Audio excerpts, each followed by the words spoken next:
Hola mi gente linda, ¿cómo les va? Buenas tardes. Hoy no les voy a mostrar mi cara para que no se asusten, sino les voy a mostrar esta belleza que encontramos con mi hermana, que ahí anda no sé qué queriendo pescar, no sé qué cosa.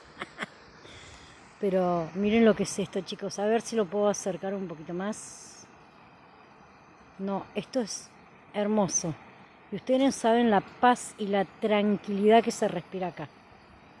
Es hermoso este lugar. Pero bueno, también hay que subir. ¡Ay! ¡Ay! Para. Ahí ahora. No te va a caer el agua ahí.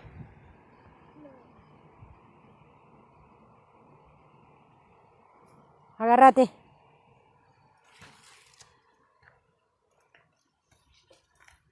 No, chicos, ustedes no saben lo que es acá.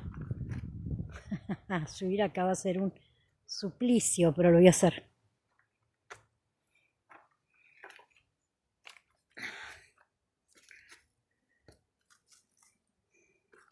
¿Ustedes qué se pensaban? ¿Que yo no podía escalar? No, no puedo escalar. ¡Ay, no puedo! Esperen que me caigo.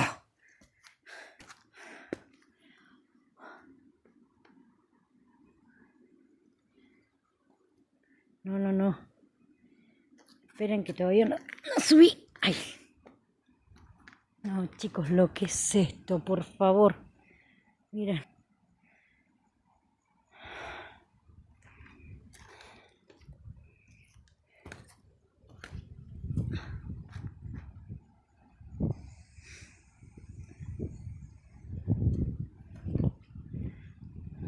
Esto es La Calera, Córdoba, Argentina, chicos. Qué cosa más bonita.